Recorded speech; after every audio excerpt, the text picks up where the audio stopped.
ଐରୁ ଐନକ୍। ଐନକ୍ ଅର୍ଥ ଚଷମା।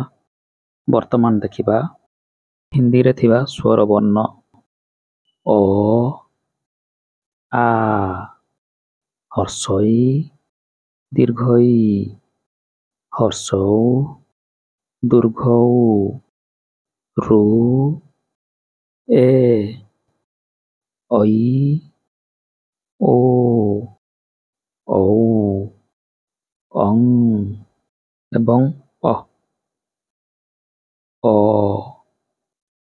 କୁ ହିନ୍ଦୀରେ ଏହିପରି ଭାବରେ ଲେଖାଯାଇଥାଏ।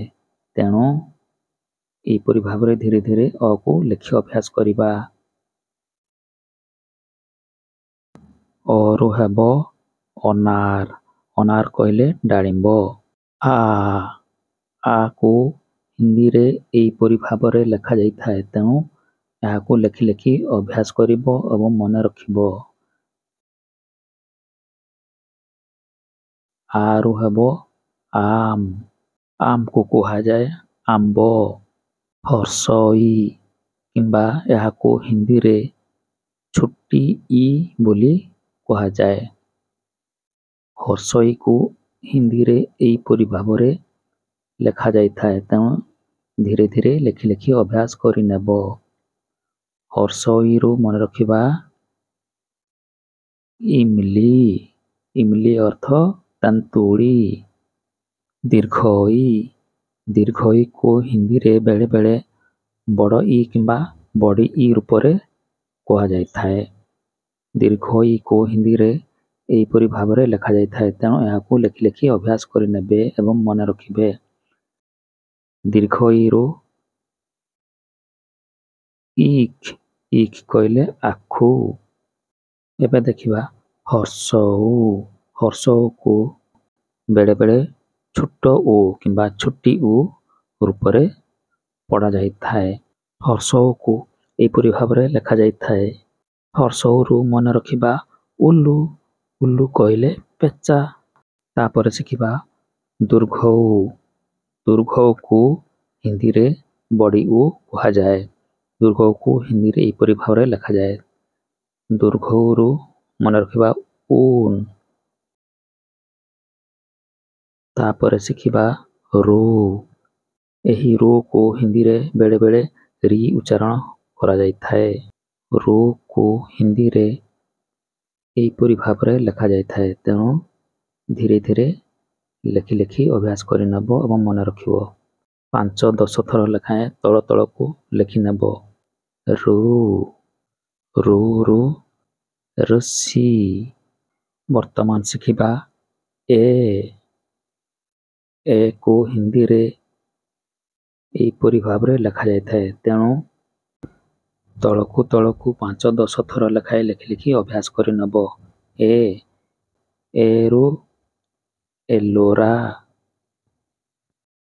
ତାପରେ ଶିଖିବା ଐ। ଐକୁ ହିନ୍ଦୀରେ ଏହିପରି ଭାବରେ ଲେଖାଯାଇଥାଏ। ତେଣୁ ଐକୁ ଏହିପରି ଭାବରେ ଧୀରେ ଧୀରେ ଲେଖି ଲେଖି ଅଭ୍ୟାସ କରିନେବ ଏବଂ ମନେ ରଖିବ। ଐରୁ ଐନକ୍। ଐନକ୍ ଅର୍ଥ ଚଷମା। ବର୍ତ୍ତମାନ ଦେଖିବା ଓକୁ ବି ମଧ୍ୟ ହିନ୍ଦୀରେ ଏହିପରି ଭାବରେ ଲେଖାଯାଇଥାଏ। ତେଣୁ ଓକୁ ଧୀରେ ଧୀରେ ଏହିପରି ଭାବରେ ଲେଖି ଲେଖି ଅଭ୍ୟାସ କରିନେବ, ପଢ଼ିବ ଏବଂ ମନେ ରଖିବ। ଠିକ୍ ଅଛି।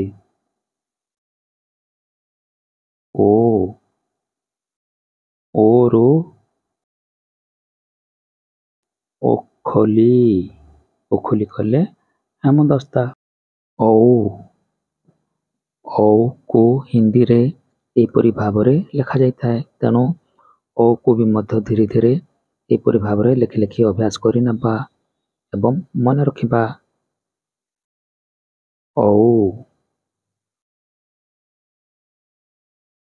ଔରୁ ମନେ ରଖିବା କ'ଣ ପିଲେ?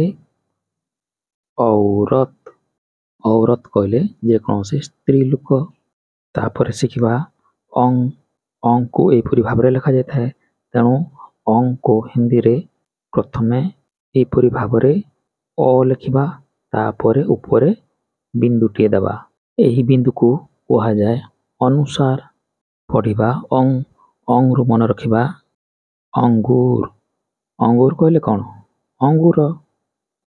ଶେଷରେ ପଢ଼ିବା ଯେକୌଣସି ଅକ୍ଷର ପାଖରେ ଯଦି ଏହିପରି ବିସର୍ଗ ଦିଆଯାଇଥାଏ ତେବେ ସେହି ଅକ୍ଷର ସହିତ ଉଚ୍ଚାରଣ କରି ପଢ଼ାଯାଇଥାଏ। କୁ ଏହିପରି ଭାବରେ ପ୍ରଥମେ ଲେଖାଯାଏ, ତାପରେ ଏପରି ଦୁଇଟି ବିନ୍ଦୁ ଯାହାକି ବିସର୍ଗ ବୋଲି ମନେ ରଖାଯାଇଥାଏ।